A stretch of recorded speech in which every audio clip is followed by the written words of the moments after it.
에스겔서 47장 1절부터 7절 말씀을 제가 한 절 같이 한 절 교독하겠습니다. 그가 나를 데리고 성전문에 이르시니 성전의 앞문이 동쪽을 향하였는데 그 문 지방 밑에서 물이 나와 동쪽으로 흐르다가 성전 오른쪽 제단 남쪽으로 흘러 내리더라. 그가 또 나를 데리고 북문으로 나가서 바깥길로 꺾여 동쪽을 향한 바깥문에 이르시기로 우리 그 오른쪽에서 스며 나오더라. 그 사람이 손에 줄을 잡고 동쪽으로 나아가며 천척을 측량한 후에 내게 그 물을 건너게 하시니 물이 발목에 오르더니 다시 천척을 측량하고 내게 물을 건너게 하시니 물이 무릎에 오르고 다시 천척을 측량하고 내게 물을 건너게 하시니 물이 허리에 오르고 다시 천척을 측량하시니 물이 내가 건너지 못할 강이 된지라.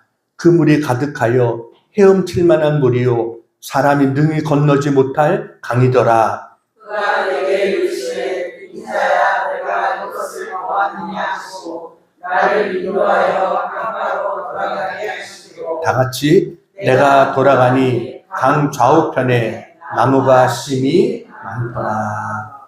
아멘. 할렐루야. 아멘. 많은 사람들이 이야기하는 지구촌의 가장 중요한 문제는 뭐 전쟁의 문제도 있고 뭐 기근의 문제도 있고 여러 가지 문제들이 있겠죠. 그렇지만 많은 사람들이 기후변화의 문제를 심각한 문제로 보고 있습니다. 지구촌이 점점 사막화되어 가고 있다는 겁니다. 이 말은 이 수분이 올라가야 그게 이제 구름이 생기고 비가 오는데 문제는 물방울이 잘 올라가지 못한다는 겁니다. 그러다 보니까 그게 점점 더 사막화로 이어지고 있다. 이런 이야기를 해요. 또 학자들의 예측에 의하면 지구의 지하수가 점점 고갈되어 가고 있다는 겁니다. 그래서 앞으로는 지구상에 기름 때문에 전쟁하는 게 아니라 물 때문에 전쟁을 하는 그런 시대가 올 것이다. 이렇게 예측을 합니다. 많은 대체 에너지가 이렇게 개발되어서 사람이 점점 기름이 없어도 살 수는 있지만 그러나 물을 대체할 수 있는 것은 없다는 거죠. 물은 생명의 근원입니다. 물이 없으면 사람도 짐승도 자연도 생존할 수가 없습니다. 사람이 물을 먹지 않으면 밥은 안 먹어도 며칠을 좀 견딜 수 있지만 물을 먹지 않으면 오래가지 않아서 생명을 잃게 됩니다. 물은요, 체온, 또 삼투압 조절, 영양분 운반, 노폐물 배출 등 우리 몸을 건강하게 하는데 가장 중요한 물질이 물입니다. 지구의 약 70%가량이 물로 되어 있어요. 물로 덮여 있습니다. 근데 우리가 사용할 수 있는 물의 양은 적습니다. 주로 바닷물이고, 그렇지, 인간이 실제로 사용할 수 있는 물은 적어요. 우리 인간도 물로 되어 있습니다. 그래서 아이가 태어나면 70~80% 정도가 물이라는 겁니다. 근데 수분이 점점 줄어들어서 나중에 나이가 많아지면 한 50% 정도로 줄어든다는 거예요. 그러니까 나이가 먹으면 키도 작아지고 몸도 작아지고 이렇게 되어지는 것 같아요. 물은요, 그만큼 우리에게 중요한 물질입니다. 이 물이 우리 인간의 육신에 살아가는데 꼭 필요한, 가장 필요한 것이라고 한다면 우리 심령을 살리는 것도, 우리의 영혼이 살아가는데 가장 중요한 것도 물이라는 거예요. 바로 그것은 하나님의 생명수다라는 겁니다. 오늘 성경에 보면 예루살렘 성전에서부터 물이 새어나오기 시작합니다. 이 물이 점점 흘러가서 바다까지 나중에 이르게 되는 거예요. 이 성전에서 흘러나오는 생명수, 이게 우리 영혼을 살리는 것이거든요. 오늘 본문에는 절망의 밤에 본 에스겔의 환상이 나옵니다. 이 환상은 성경에서 가장 아름답고 소망이 넘치는 그러한 환상 중에 하나입니다. 오늘 이 시간 에스겔이 본 이 환상을 통해서 우리도 함께 깨닫고 은혜 받는 그러한 시간이 되기를 바랍니다. 자, 첫 번째 같이 한번 읽겠습니다. 첫 번째 시작. 이 물은 성전 제단으로부터 흘러나옵니다. 네, 이 물은 어디서부터요? 성전 제단으로부터 흘러나옵니다. 지금으로부터 약 2600년 정도 전의 일입니다. 이 유다라는 나라가 멸망한 것이 주전 586년에 망하게 됩니다. 바벨론에 의해서 이스라엘 민족이 완전히 망하게 돼요. 그때 유다의 왕이었던 시드기야라고 하는 사람은 두 눈이 뽑히고 쇠사슬에 묶여서 바벨론으로 끌려가게 됩니다. 그리고 많은 문물들은 다 약탈당하고, 그리고 약 한 1만 명 정도의 젊은이가 포로로 끌려가게 돼요. 이렇게 포로로 끌려가서 그들은 70년이라는 세월을 포로 생활하게 됩니다. 나중에 70년 만에 하나님의 은혜로 이제 페르시아의 고레스라는 왕의 칙령에 의해서 풀려나게 되지만 그 전까지 그들은 포로 생활을 해야 됐어요. 이때 이 포로 가운데 25살 난 젊은이 에스겔이 함께하고 있었습니다. 그러다 그가 나이 30이 되었을 때 선지자로 부르심을 받습니다. 그래서 그는 민족을 위해서 기도하고 하나님께서 그에게 말씀도 주시고 그에게 여러 가지 환상도 보여주세요. 그 중에 하나가 오늘 에스겔이 본 생명강의 환상입니다. 에스겔이 본 환상은 성전 제단에서 물이 흘러나와서 동쪽으로 흐르다가 제단 남쪽으로 흘러가고 그게 큰 강을 이루고 물이 흐르는 곳마다 강 좌우편에 나무가 생기기 시작하고 아름다운 열매를 맺고 이 생명강의 물줄기는 사해까지 흘러갔는데 사해는 사람의 그 생명을 살 수 없는 그런 강이잖아요. 근데 이 생명강이 흘러 들어오니까 이 죽음의 강이 고기들이 살고 큰 어장이 형성되는 그러한 곳으로 바뀌어졌다. 이게 오늘 성경의 내용입니다. 오늘 에스겔에게 보여주신 이 생명의 강물은 우리에게 분명히 선포합니다. 그것은 뭐냐면 하나님으로부터 시작된 생명의 물은 아무리 메마른 곳이라도 푸르게 만들 수 있다는 것입니다. 하나님부터 오는 그 생명의 강물을 맞이하면 아무리 황무지 같은 곳도 사막 같은 곳도 죽음의 바다였던 곳도 살아나고 그것이 회복되어지는 역사가 나타난다라는 것입니다. 자, 오늘 1절 같이 한번 읽겠습니다. 1절 시작. 1절 보여주세요. 네, 시작. 그가 나를 데리고 성전 위에 이르시니 성전의 앞면이 동쪽을 향하였는데 그 문지방 밑에서 물이 나와 동쪽으로 흐르다가 성전 오른쪽 제단 남쪽으로 흘러내리더라. 네, 여기 보면은 이 놀라운 강물이 어디서 시작되는지를 분명하게 우리에게 이야기를 해줍니다. 이 강물은 거창하고 거대한 폭포나 샘에서 시작되지 않았다는 겁니다. 가장 작고 눈에 띄지 않는 곳, 바로 성전의 문지방에서 바로 이 물이 새어나오기 시작했다는 거예요. 그러니까 여러분, 하나님의 생명의 역사는 거창하게 시작되는 게 아닙니다. 작은 것 같은, 눈에 띄지 않는 것 같이 작은 것 같은 거기에서 생명의 역사가 시작돼요.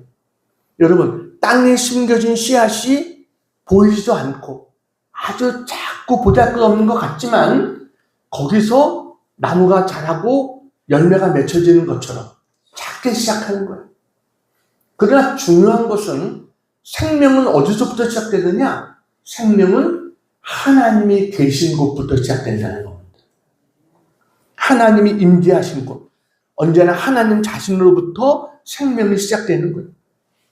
그러니까 우리의 인생을 회복시키고 소송케 하는 생명수는 어디부터 나와요? 바로 성전의 제단으로부터 나온다. 이것을 우리가 알아야 됩니다. 그런 의미에서 교회는 진정한 생명샘입니다. 세상에 좋고 훌륭한 기관도 많죠. 그렇지만 영혼을 살리는 곳은 교회밖에 없는 거예요. 그러게 우리는 교회를 사모해야 되는 겁니다. 교회를 떠나서는 구원도, 은혜도, 영적인 기쁨도 없다라는 것입니다. 언제나 하나님의 제단을 사모하고 말씀을 사모하는, 그래서 하나님이 주는 은혜의 생수로 우리를 채울 수 있는 우리 모두가 되기를 축원합니다. 이제 에스겔이 천사의 인도함을 받아서 이 강으로 갔어요.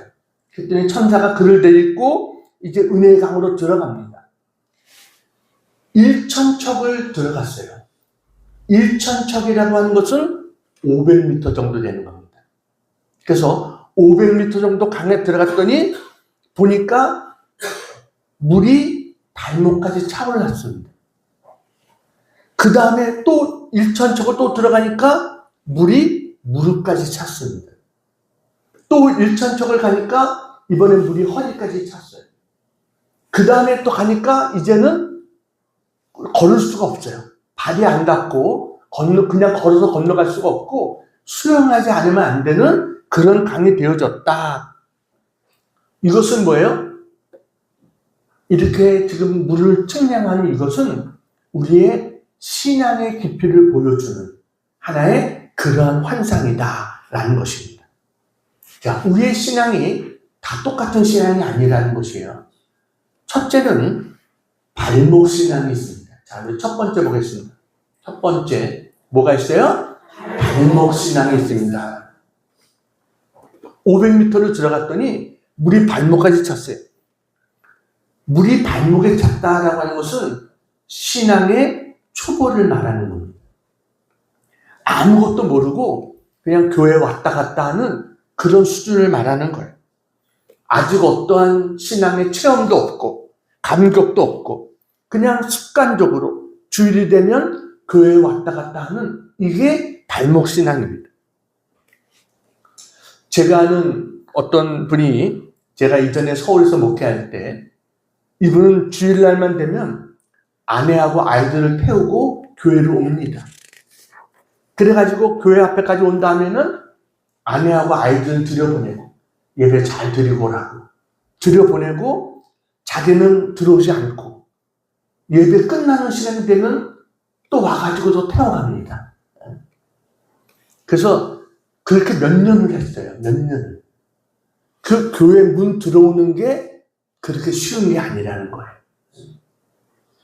이 발목 정도는 교회에 왔다 갔다 하는 수준이에요. 아직도 믿음의 맛을 잘 모릅니다. 영적인 귀도 영적인 눈도 다 열리지 않았어요. 그냥 발목만 물에 닿지 체험이 없습니다. 그러니까 그냥 주일날 예배에 참석하는 것이 전부입니다. 이건 신앙의 초보 단계입니다. 물이 내 발을 만지지만 내가 물을 통제할 수 있어요. 물에 별로 지배를 안 받아요. 그냥 마음대로 원하는 대로 걸어 다니고 마음대로 할 수 있는 그런 단계입니다. 다시 말하면 삶의 주도권이 나에게 있다는 거예요. 내가 원하는 대로, 내 의지대로, 내 경험대로, 내 생각대로, 내 고집대로 살아가는 그런 신앙의 상태를 말하는 거예요. 예수를 믿기는 믿는 것 같은데 예수님 냄새가 별로 안 납니다. 이것이 뭐예요? 발목 신앙이다. 그냥 교회에 왔다 갔다 하는, 그러니까 세상도 마음대로 가지고 있고 물에 와서 조금 발목 젖히고 그러면서도 나는 교회 왔다. 이것으로 끝나는 이게 발목 신앙이다. 자, 두 번째, 자, 뭐가 있습니까? 무릎 신앙이 있습니다. 다시 500m 정도를 더 들어갔더니 이제는 물이 무릎까지 찼어요. 물이 무릎까지 차면 어떻습니까? 이제 걷기는 걷지만 물의 영향을 받죠. 마음대로 막 걸어 다니기 어렵죠. 무릎은 기도를 상징하는 겁니다. 다시 말하면 발목은 교회 출석을 말하는 것이라고 한다면 무릎은 이제 하나님이 살아계셔서 나의 기도를 들으시고 응답해 주시는 하나님이시다라는 사실을 아는 관계를 말하는 거예요. 그래서 기도를 통해서 하나님의 응답도 체험하는 이런 단계를 말합니다.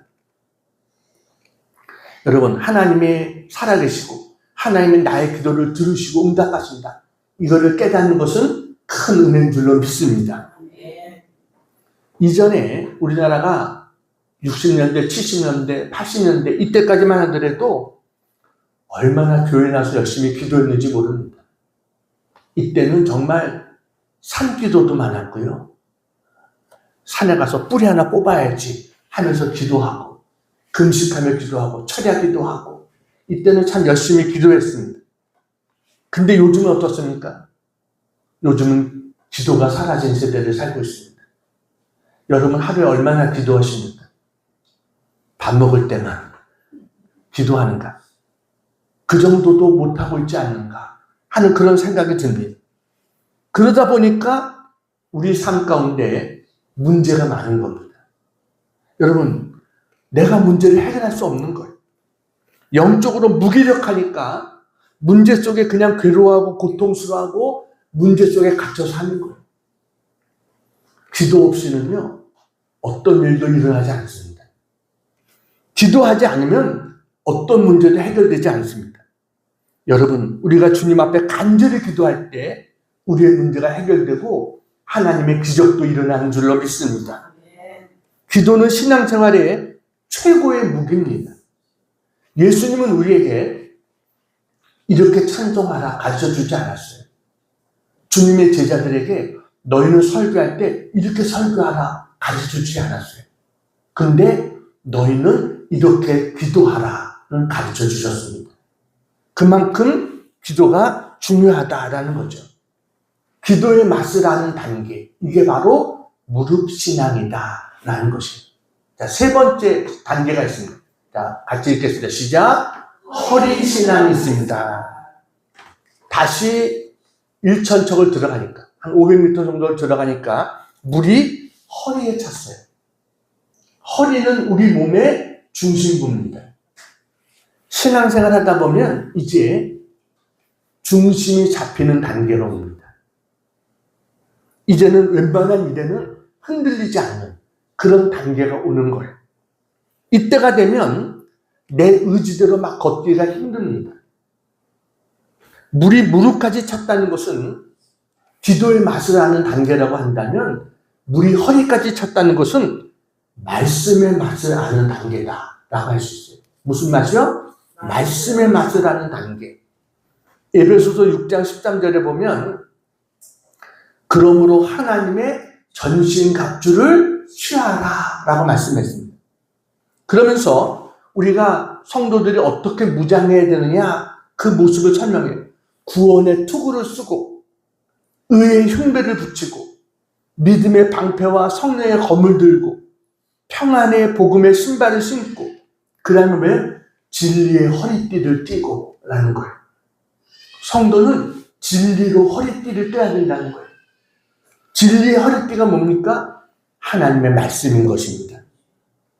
그러니까 허리까지 물이 찼다는 것은 성령이 하나님 말씀이라는 것이 믿어지는 거예요. 이 말씀이 내 삶의 중심이 되어지는 거예요. 그래서 정말 말씀 속에서 새 힘을 얻게 되고 말씀이 내 중심을 잡아주고 이런 삶을 사는 것. 이게 바로 허리까지 찬 허리신앙의 모습이다라는 것입니다. 여러분 언제나 말씀이 깨달아지는 은혜가 있기를 축복합니다. 또 허리까지 찼다는 말은요. 우리가 허리를 숙여서 겸손하게 봉사하는 단계를 말합니다. 예수님이 십자가에 달리시기 전에 제자들에게 마지막으로 가르쳐 주신 것이 바로 이 겸손의 교훈입니다. 옛날에는 이때 당시는요. 이 종들이 있어가지고 다른 사람이 밖에서 들어오면 주인이 들어오면 그 주인의 발을 씻겨줬어요. 근데 예수님께서 제자들을 앉혀놓으시고 대에다 물을 떠오셔서 제자들의 발을 닦아주십니다. 그러면서 주님 뭐라고 말씀하십니까? 요한복음 13장 14절입니다. 같이 읽겠습니다. 시작. 내가 주와 또는 선생이 되어 너희 발을 씻었으니 너희도 서로 발을 씻어주는 것이 옳으니라. 네, 너희도 나처럼 서로 발을 씻어주는 것이 옳다. 허리를 숙이고 겸손하게 섬기는 자가 되어야 된다. 이것을 말씀하고 있습니다. 다음 사진 하나 보여드리겠습니다. 네, 저분이 누구냐면은 주기철 목사님과 조만식 장로님이십니다. 이 주기철 목사님은요, 평양의 산정현 교회를 담임하고 계셨던 그런 목사님이시고, 이 조만식 장로님은 그때 당시에 이 민족 지도자로서 또 독립운동가로서 교육가로서 존경을 받는 그런 분이었습니다. 근데 저 조만식 장로님이 매일같이 찾아오는 사람들이 많아요. 나라의 일을 의논하고 찾아오는 사람들이 많습니다. 그러다가 어느 날, 주일날 손님이 찾아와가지고 이야기를 하다 보니까 얘기가 길어져가지고 예배 시간에 늦게 된 겁니다.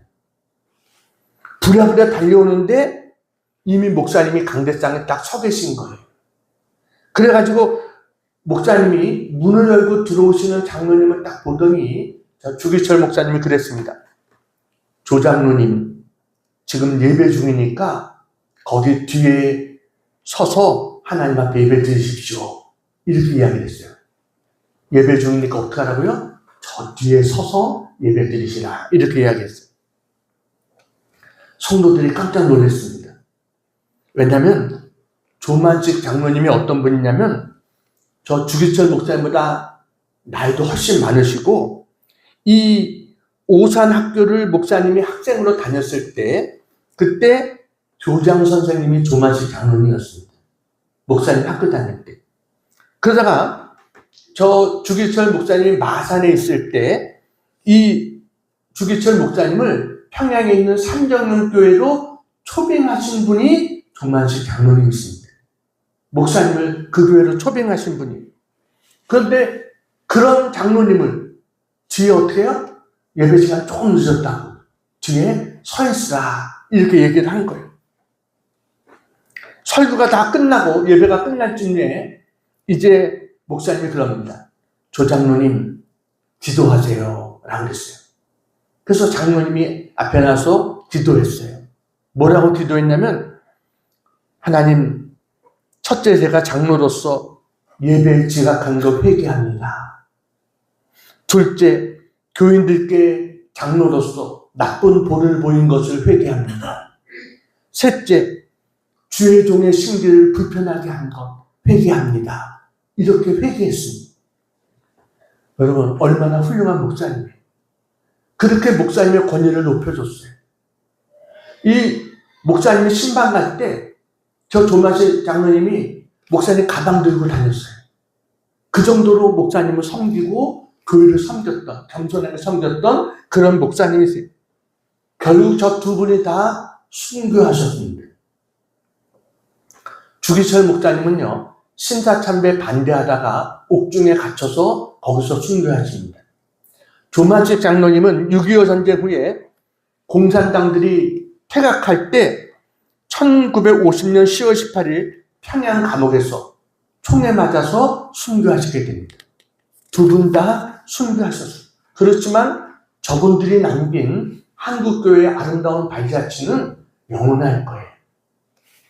여러분, 말씀대로 살아가는 신앙, 겸손한 신앙, 이게 바로 허리신앙이다 라는 것입니다.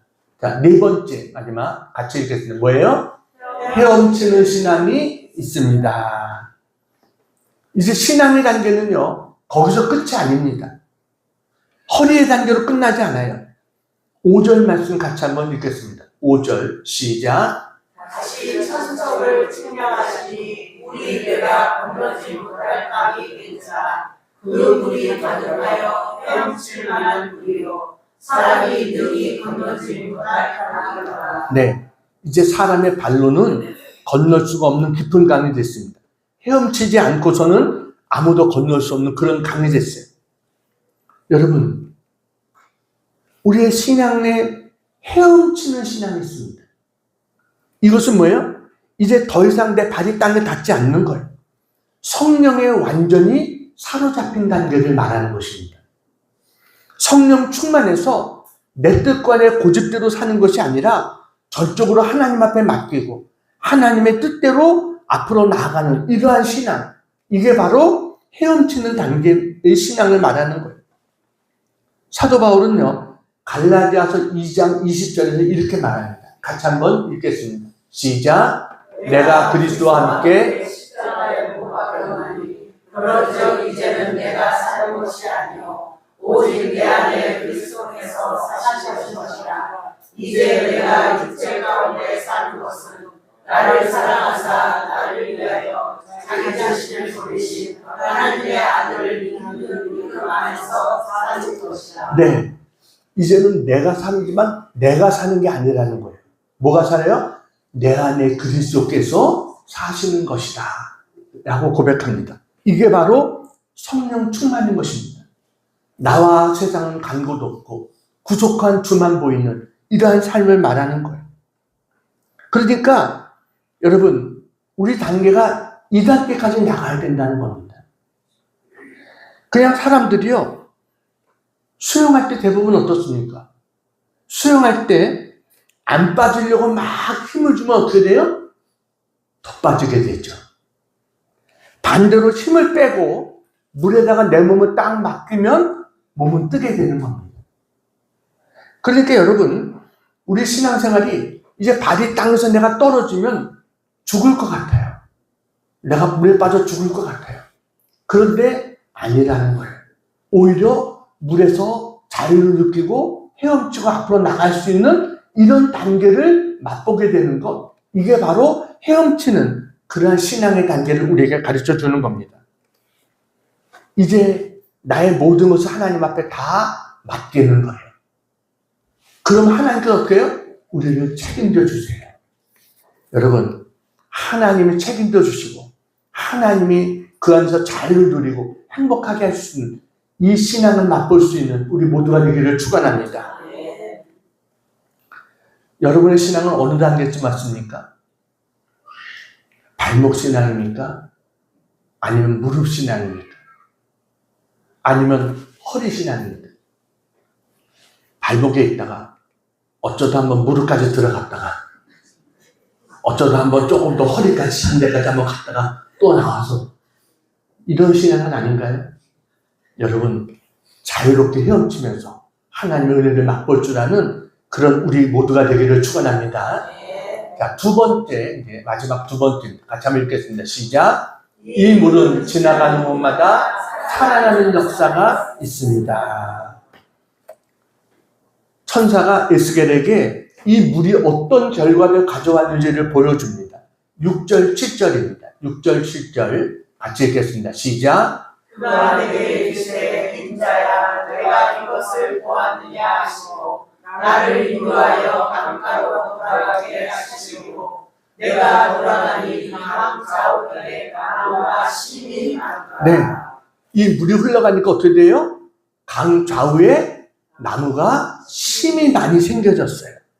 물이 없을 때는 황무지였던 곳이 물이 지나가니까 푸른 생명이 가득한 동산으로 바뀌어졌어요. 이게 하나님의 생명의 역사입니다.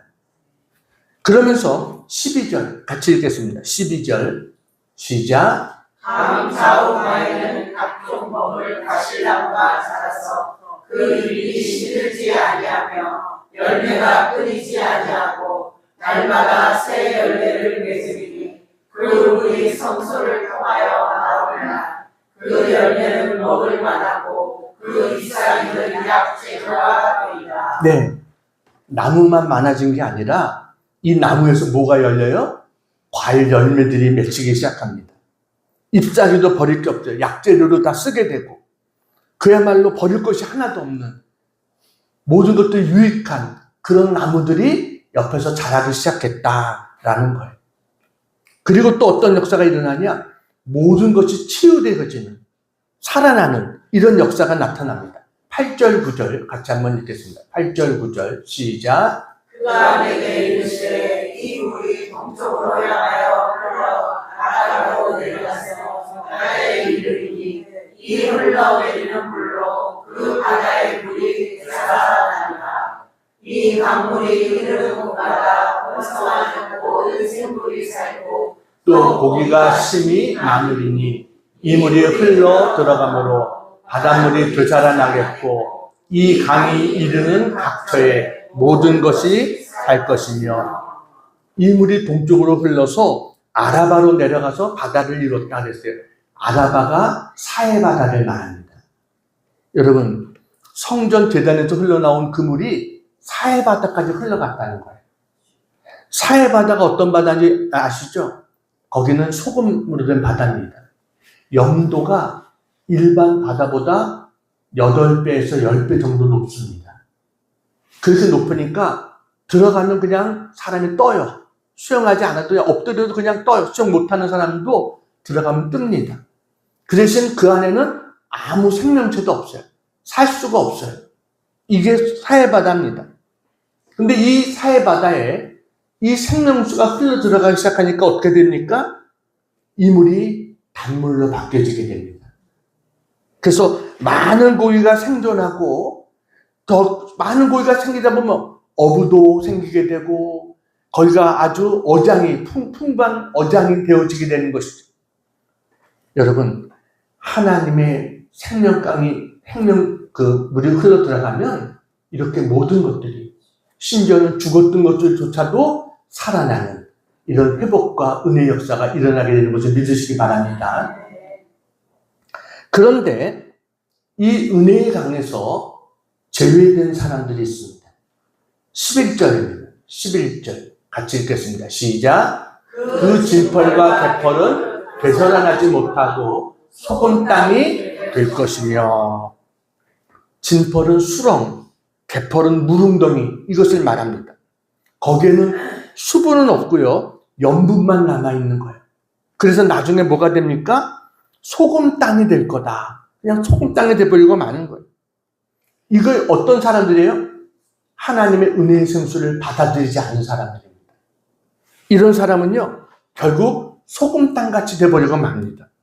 거기에는 생명도 없고, 거기에는 하나님의 은혜도 없고, 치료도 없고, 아무것도 없는 그런 땅이 돼버리고 마는 거예요. 그러니까 우리 주위에 보면 마음의 문을 꽉 닫아 걸고 아무런 말씀도 듣고 싶어 하지 않는 이런 사람들이 있거든요. 이런 사람은 구원도 받지 못하고 생명의 은혜도 누리지 못하는 거예요. 거기에는 뭐예요? 저주와 심판만 있을 뿐이다 라는 거죠. 우리의 신앙이 진펄과 개펄이 되어서는 안 될 줄로 믿습니다. 우리는 하나님의 은혜로 모든 것이 풍성하고 살아나는 그야말로 생명강과 같은 그러한 우리의 신앙이 되기를 축원합니다. 이제 한 가지 이야기하고 마치려고 합니다. 사진을 보여드리겠습니다. 예, 저분이 누구냐면은 이재철 목사님과 누구요? 정혜주 사모님입니다. 예. 이 이재철 목사님 저분이 누구냐면 요새 그 가수 중에 이승윤이라고 하는 그런 가수가 있습니다. 그의 아버지입니다. 저분이 2005년부터 2018년까지 100주년 기념교회 담임 목사로 이분이 사역하시고 2018년 11월에 은퇴하셨습니다. 한국 목회자들에게 귀감이 되고 존경을 받는 귀한 그런 목사님이십니다. 이분이 원래 사업가였습니다. 이분이 주님의 부르심을 받고 목회자가 됐는데 원래는 그냥 모태신앙으로 자란 그런 집사님이셨어요. 그래서 어려서부터 교회에서 자랐고 성경 말씀을 많이 들어서 하나님에 대해서는 알고 있었지만 영적인 체험이 없었습니다. 그러다가 결혼할 때가 돼서 믿음이 좋은 자매를 만나서 결혼했는데 바로 그 정혜주 사모님 저분이 이분이 모태 가정이고 또 그렇게 신앙을 해왔으니까 믿음이 좋을 거다 이렇게 생각하고 결혼을 한 거예요. 근데 알고 보니까 이름만 크리스찬인 사람이었습니다. 사업을 하면서 허랑방탕한 삶을 사는 거예요. 맨날 술에 붙잡혀 살았습니다. 매일 밤마다 술을 먹고 늦게 들어오고 일찍 들어올 때는요, 술 친구들을 다 데리고 집으로 와가지고 술상 차리라고. 그리고 사모님이 성악을 하셨는데 술상 다 차려놓고요, 사모님한테 여보 노래 한 곡 좀 뽑아봐. 사모님한테 그런 노래 한 곡 좀 뽑아보라고. 그럼 사모님은 또 남편이 시키니까 시키는 대로 할 수 없이 노래를 다 부릅니다. 그러면서도 실현 내색을 하지 않았다는 거예요. 그랬더니 그때는 저 이재철 집사님이셨죠. 저분이 원래 아내는 이런 일에 별로 개의치 않나 보다 이렇게 생각을 했다는 겁니다. 그러다가 1984년 8월 2일 새벽 2시였어요. 술이 거나하게 취해가지고 새벽 2시에 와서 집에 배를 딱 누르려고 하다 보니까 호주머니였는데 호주머니에 집에 열쇠가 딱 잡히더라는 거예요. 원래는 이분이 열쇠를 열고 들어가지 않고 항상 배를 눌러서 자는 안에 깨워서 문을 열고 그렇게 들어갔다는 거예요. 근데 그날따라 열쇠가 딱 잡히니까 그냥 새벽 2시에 문을 열고 집으로 들어간 거예요. 그래서 보니까 아내가 침대에 엎드려서 자고 있어요. 근데 아내 머리맡에 보니까 노트가 한 권이 보이는 거예요. 그래서 이게 뭐지? 하면서 이렇게 보니까 노트가 물에 이렇게 젖는 것처럼 눈물에 젖어 있는 거예요. 그래서 그것을 이렇게 읽어봤어요. 그랬더니 거기에 뭐라고 쓰여 있었냐면, 나는 오늘도 버스를 타고 수유리 너머로 갔다. 시골길을 하염없이 걸으며 오늘도 죽음을 생각했다. 약을 먹고 죽을까? 손을 그어 죽을까? 그러나 그것은 내가 취할 길이 아님을 다시 한 번 더 확인하고 돌아왔다. 나를 살리기 위해 십자가에 돌아가신 주님께서 주님의 뜻이라면 내게 주신 남편이 나는 사랑해야 된다.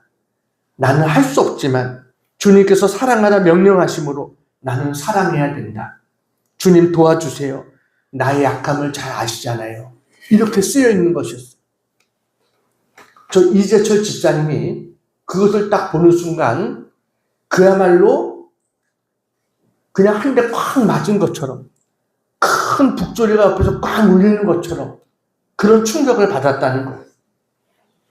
자기가 모태신앙으로 태어나서 하나님에 대해서, 하나님의 사랑에 대해서 그렇게 많이 들었지만 하나님의 사랑을 체험하지 못하다가 이제 자기 아내가 나를 이렇게 그래도 사랑해 주는구나, 이것을 깨닫는 순간 하나님 앞에 이분이 고꾸라진 거예요. 막 솟구쳐오르는 감정을 어떻게 하지 못해가지고 자기 서재로 뛰어들어가서 거기서 흐느껴 울었답니다. 아내가 너무 불쌍해서 울고, 자기가 너무 한심하고 부끄러워서 또 울고, 그러면서 막 끊임없이 막 소리내서 울었다는 거예요. 하나님 나에게 그렇게 많은 은혜를 베풀어 주셨는데 내가 이렇게 형편없이 허랑방탕하게 살았구나, 이걸 회개했어요. 그렇게 울면서 기도하는데 누군가가 자기 뒤에서 자기를 이렇게 포근히 안아주는 것 같은 그런 느낌이 든 거예요. 그래서 아내가 내 울음소리를 듣고 와서 나를 안아줬나 보다, 이렇게 생각이 들었어요. 그래서 눈을 뜨고 뒤를 보니까 아무도 없는 거예요. 그래서 이게 도대체 뭐냐 하면서 또 계속해서 기도하면서 울면서 그러고 있었는데 다시 누군가가 자기를 안아주는 것 같은 그런 느낌이 들면서 이번에는 주님의 음성이 자기 마음속에 들려오기 시작한 거예요. 그게 뭐냐면, 나의 사랑하는 제철아, 나는 너를 한 번도 버린 적이 없단다. 내가 나를 버리는 순간에도 나는 언제나 너와 함께하고 있었단다. 앞으로도 나는 영원토록 너와 함께할 것이다. 나는 너를 사랑하기 때문이다. 이 음성이 자기 마음속에 들려왔어. 이때부터 저분이 변화되기 시작했답니다.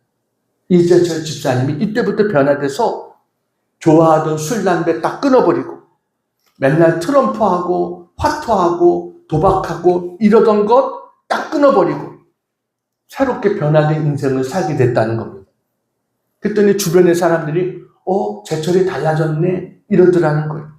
그래서 이분이 그 이듬해 신학교에 들어가고 그로부터 3년 뒤에 1988년 주님의 교회를 개척해서 목회를 하게 된 겁니다. 이 목사님의 고백이 이렇습니다. 하나님은 언제나 우리가 겸손하게 하나님 앞에 나오기를 기다리고 계십니다. 그리고 길이고 진리고 생명 되신 주님 앞에 우리의 자신을 맡기기를 원하고 계십니다. 그러면 성령님께서 여러분의 주인이 돼서 빛을 비춰주실 것입니다. 이렇게 이야기를 했어요. 여러분, 우리의 신앙도 언제나 제자리에 머무는 신앙이 아니라 더 깊은 믿음의 자리로 나아가는 자가 되기를 축원합니다. 언제까지나 발목 신앙이 아니라 무릎 신앙, 허리 신앙, 기도와 말씀의 맛을 알고 하나님 앞에 나의 모든 것을 맡기고 그 안에서 자유롭게 헤엄치는 여러분, 그런 신앙의 자리로 나아가는 우리 모두가 되기를 바랍니다. 그래서 말씀이 우리 안에 흘러들어올 때 이 생명의 말씀은 우리의 모든 것을 살리는, 회복시키는, 변화시키는 하나님의 역사가 있어요. 여러분, 이것을 경험하고 이것을 간증할 수 있는 우리 모두가 되기를 주님의 이름으로 축원합니다. 기도하겠습니다. 사랑하는 하나님 아버지, 에스겔의 환상을 통해서 깨달음을 주시니 감사합니다. 주님, 이 시간 주님의 성전 문지방 밑에서 흘러나오는 순수하고 거룩한 생명의 물을 우리의 심령 깊은 곳에 부어 주시옵소서. 우리의 가정에 은혜의 강물이 흐르게 하여 주시옵소서. 그래서 어려운 가정, 위기 속에 있는 가정들이 새롭게 회복되는 역사가 있기를 원합니다. 하나님, 우리가 더 깊은 곳으로 들어갈 수 있게 하여 주시옵소서. 발목까지 찬 은혜나 무릎과 허리까지 찬 은혜에 만족하지 않고 도저히 걸어서는 건널 수 없는, 오직 헤엄쳐야만 건너갈 수 있는 깊은 은혜의 강물에 잠길 수 있게 하여 주시옵소서. 그래서 성전 문지방에서 흘러나온 이 생명의 강물이 흘러가는 곳마다 치유와 회복의 역사가 일어나게 해 주시옵소서. 우리가 이 생명의 강물의 통로가 돼서 우리가 만나는 모든 이들에게 그들의 메마른 영혼이 소성함을 얻게 하여 주시옵소서. 하나님 감사합니다. 예수 그리스도를 통해 흘러나오는 이 강물 속에서 영원한 소망과 기쁨을 경험하며 온전히 주님께 순종하며 살아가는 주의 백성들이 되기를 원하옵고 예수님의 이름으로 감사하며 기도하옵나이다. 아멘.